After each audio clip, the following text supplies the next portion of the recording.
Well, let's hop right on into it then. Okay. The agenda for today, I've got a really brief Pride primer, like where did Pride come from? Why do we do this? Got a little bit on our purpose as St. Paul's Pride, being at Pride, and then a quick slide on some gender neutral language and things to consider, and then space for any questions people might have about what we're doing, why we're doing it, things that you might not know about or might come up. So with that, a little history of Pride in 1968, 69, excuse me. It was very common for police to raid bars where LGBTQ folks were known to frequent. Event in 68 and 69 in the summer, this happened at the Stonewall Inn. And this was a time where folks said, no, we're not doing this. We're not coming with you. And Marsha P. Johnson and Sylvia Rivera like fought back and said, we're not going with the police. And this was really the start of our Pride movement as we know it. The next year, Brenda Howard organized the Christopher Street Liberation Day Parade. So that was in June of 1970. And that was what's known as the first ever Pride Parade. That's kind of the heart of it. Sylvia Rivera, Robert Martin, and L. Craig Shoemaker supported and promoted what they just started calling Pride. So it goes all the way back to 1970. And in 1989, President Bill Clinton first officially recognized June as Pride Month. So we have been celebrating the LGBTQ community in June, remembering what our foremothers fought for with Stonewall and in all of the legislation since then. Annually in June is when we tend to mark it. And you might wonder then, well, why is Salem Pride happening in August? Because this is not June. In Oregon, to try to like balance things out, because we do have such a beautiful, abundant LGBTQ community. Portland Pride, well, until this year took June, and we had because it was a lot of the same folks, we bumped out a month or two. So this year, Portland Pride was in July to not overlap with Juneteenth, because it was previously the same weekend as Juneteenth. So to allow full celebration of Juneteenth, Portland Pride moved to July. This will be the last year that Salem Pride is ever in August, because it will be a regularly occurring third weekend in September from here on out, which will hopefully be cooler, because it is supposed to be in the 90s this weekend. So it'll be, September will be great. And that will be our new thing going forward. But this year, it's going to be warm. So bring water, bring sunscreen. We'll also have water and LaCroix. I'm going to pick those up tonight. Got to have some bubbly gay beverage. So, that is where we're at. Pamplemousse is on the Walmart order. It is coming. So, who all has been to Pride before? Y'all been to Pride? This is your first Pride, your first Pride. Folks online, have you been to Pride before? This will be our first Pride. Your first Pride. What about you, Evan? You came with us before, right? A year ago or so. Yeah. Okay. I've been to a couple of them. I've never been a volunteer though. Okay. Perfect. So I have some pictures of things you might see at Pride that might be new, because it is helpful to kind of have an idea, kind of going from this side to this side. I think, is this a gentleman in a harness? Is the person in a harness? That is a common thing. It's part of the LGBTQ culture. It can signify some involvement in like the kink community. Maybe it's just part of someone's relationship dynamic. Maybe it's just fun to wear. But you'll probably see folks wearing them at Pride.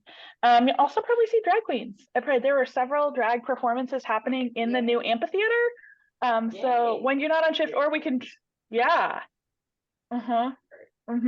should check out the schedule, because there's, exactly. Tip the queens. That is, and you'll see folks maybe in drag who aren't performing too. So that's a pretty common thing to see at Pride. Down here in this corner, you might see some other folks engaged in kink play here at Pride. These are some folks who are I should know the proper term, but they're wearing dog masks, and that's normal thing. We don't have to worry about it, right? You might see folks in collars, maybe even folks on leashes. Totally fine. That's part of the community. It is. And because Pride is also a safe place for people to be out in public as their full and authentic selves. Yeah.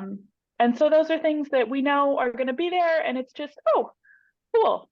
We're just so we kind of normalize it beforehand so folks don't have to be shocked or worried. It is part of the environment of being at Pride, and it's a celebration. So it might look a little bit scary sometimes, but it is a celebration of people being their full and authentic selves. Yeah, exactly. Other things that might be scary, there might be protesters at Pride. There probably will be, particularly if you're on a shift later in the day. Yeah. Oh, thank you. I appreciate that. Hi, guys. We are talking about things you might see at Pride. So, protesters. There have been protesters at every Pride event I have been to this summer so far. Yeah. Yeah, so they're probably going to be at the entrance. And so first off, if you're coming in, you can just ignore them, right? They may or may not be yelling. They aren't going to hurt you. They're just obnoxious. They're looking to shame rather than harm.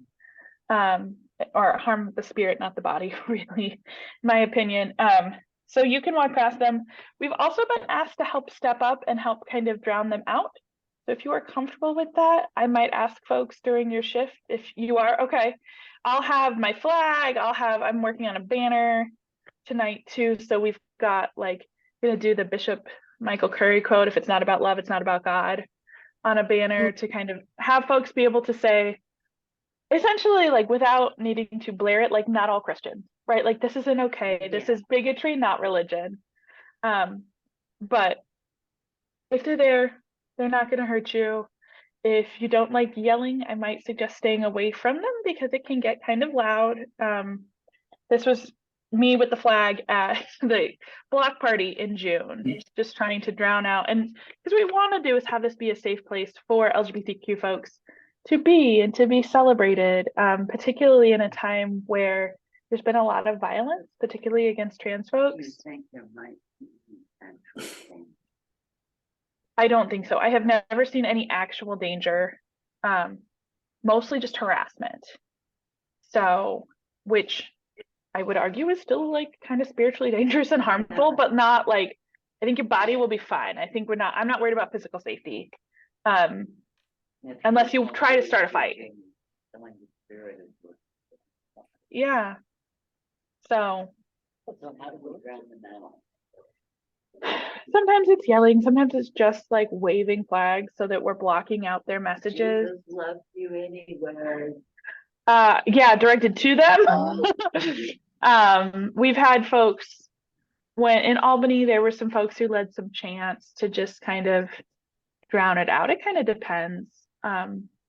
But Play it mostly by it's, yeah, play it by ear and mostly trying to physically block the signs because it's just, Is there an anthem? we have a lot of anthems, but I can bring, yeah, that would be a good one. There's a lot of good ones. So someone might bring music. We'll kind of play it by ear. But just so you know, those are all things that might be there. And in the middle, we've got kids. And I love seeing that. And I think sometimes, especially in a culture that says you grow up and you come out, it can be new to have kids who know at a young age, hey, this is who I am. And so what kind of best practice is both within the LGBTQ community, but also from a pediatric standpoint, is to affirm kids in who they tell us they are. Right. So we're not ever going to be worried oh, this kid is really young to be saying this. It might change, it might not. Right. But the best thing we can do is believe them and affirm them. So we're not going to worry if we have little kids who come up and are oh, I want this flag or that flag. It may or may not be their flag. It might be, and it might be an awesome way for them to celebrate. It might just be they like the colors, right? We're never going to worry about that. We're going to trust that they and their parents are having those conversations if it's safe, right? Or if because sometimes for kids, it's not safe to have these conversations at home. So this can be a safe place. And I think with all of this, one thing I know can be hard. Y'all are wonderful, loving people, and so I have complete faith in you. And I think sometimes it can be hard to make sure that we're paying attention, even when folks have walked away. Like we're not going to be scandalized by anybody. We're just going to be affirming. If folks have questions, you are welcome. Like text me, pull me aside if I'm over there, and we can totally talk about it. But I'm just want us to be mindful too of like what we say as folks walk away or whether they're not at the booth, because even with a lot of people, like people here, and we want folks to feel safe and affirmed. Like that kind of brings me to the next slide, which is our, did it change? Nope. Come on. Oh, because I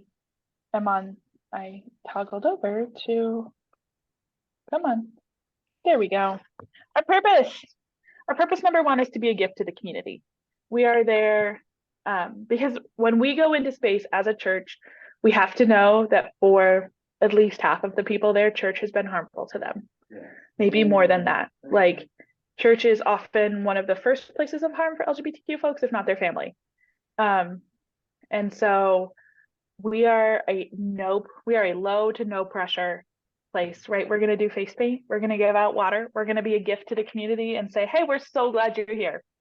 Like that is the number one. We're not even going to worry too much about trying to get people to come to St. Paul's, or like who we are as a church is kind of secondary, right? Because we're happy to talk with folks if they want to talk more about spirituality or church or religion. Yeah, but let them initiate. Yeah, Like we are it's not about us. yeah, we are showing God loves them by what we're doing, not by what we're saying, is kind of our number one thing here. So we're going to have face paint. And if folks in the room want to try it, I have face paints for folks to try. And it's going to be really simple. We're just doing pride flags. There will be other people there that are doing more complex face painting for pay. So we are just doing folks, and yeah, they're just straight lines for most of these. Somebody points at a flag and Yep. you find the colors and Yeah, they say, I'd like this one. And you're like, great, where would you like it? My cheek, my shoulder, my knee. We're going to keep it on visible body parts. And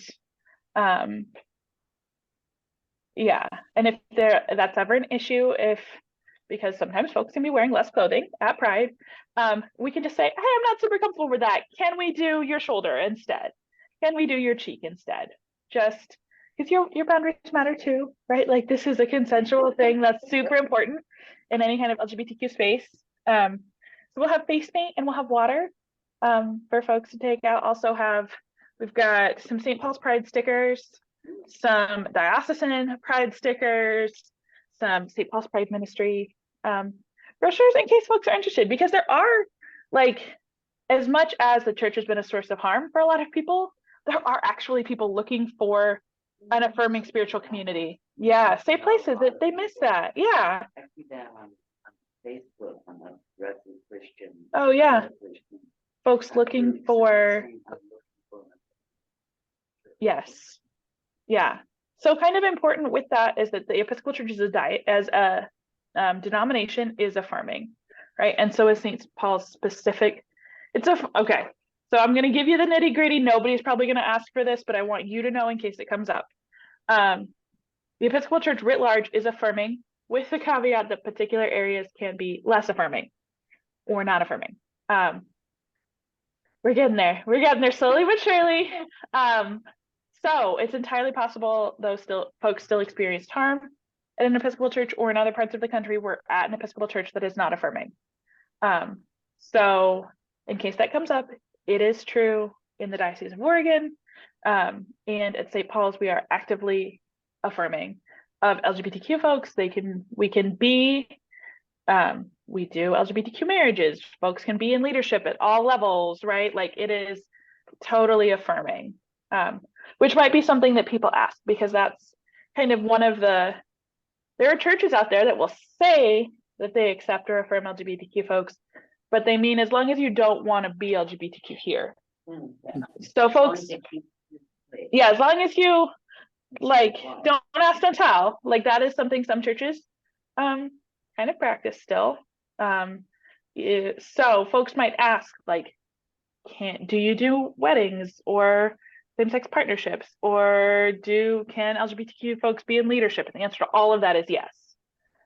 So we are affirming all around. So folks might want to know. They might want to know more about St. Paul's, and would love to have folks tell them, like, this has been my experience there. This is what I like. Yeah, be honest. We want that, but only if folks initiate.